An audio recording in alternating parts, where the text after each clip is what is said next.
A top trade official recently traveling to Mexico for talks expected to keep tariffs at the center of North American trade policy, even as American consumers face an average $700 increase in costs this year from U.S. tariffs. Now, that cost estimate comes from the Tax Foundation, which tracks the economic impact of U.S. tariff policy. And while President Donald Trump heralded the trade deal that he put together during his first term last week, he had a little bit of a different take on it when asked what's going to happen with the United States-Mexico-Canada agreement. Mr. President, July 1st is coming fast. How confident are you that you'll be able to renew the USMCA, and what more do you expect from Canada at this point? Well, I'm not looking to renew it. I don't, I made the deal, and the primary reason I made the deal is that NAFTA was the worst trade deal I've ever seen. Yeah. And I made it better, but I had the right to terminate. And, with NAFTA, we didn't have the right to terminate. I had to get these senators to approve that deal. That was a tough thing, Congressman, too. NAFTA had no termination. So, I've never said this before, but I'll tell you what my thinking was. NAFTA was a disaster for our country. The worst trade deal ever made, by far. They had typos in, okay? And they were supposed to correct them. And they never corrected them when they were signed. They knew there were typos. And there's a process for that. You state your claim and, you get a change. They had typos on percentages. Or maybe somebody wrote, and that was for years. They never ran, they had horrible, all against us. So it probably wasn't typos. NAFTA was the worst trade deal we ever had.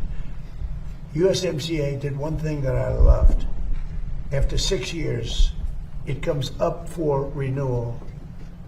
I don't know that I'm going to renew it because, to be honest with you, the United States does much better.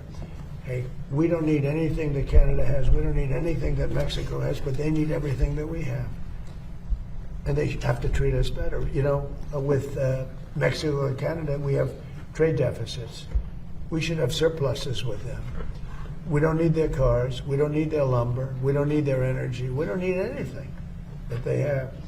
So the primary thing that I got, it was a much better deal than NAFTA. Much, much better. It was sort of a good deal.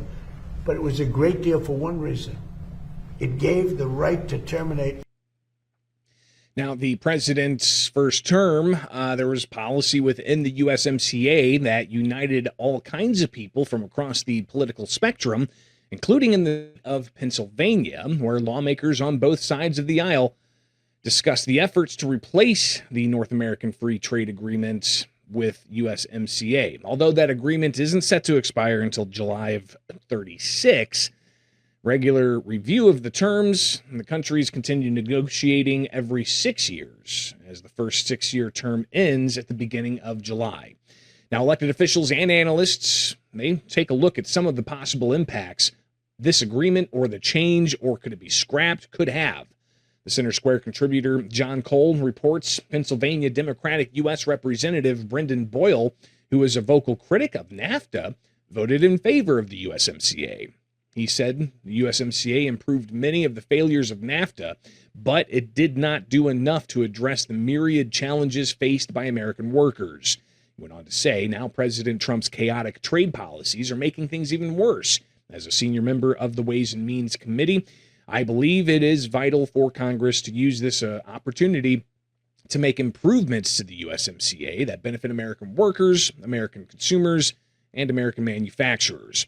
Staying in Pennsylvania, Republican U.S. Representative Dan Mauser is a staunch ally of Trump and voted to pass the USMCA. In a statement to the Center Square, Mauser says the U.S.-Mexico-Canada agreement was negotiated during President Trump's first term to put Americans first and secured important protections for farmers and manufacturers. But as with many trade agreements, the U.S. representative said he has successfully negotiated. President Trump takes a thoughtful America First approach to free and fair trade policy. That means both America and our partners are treated fairly.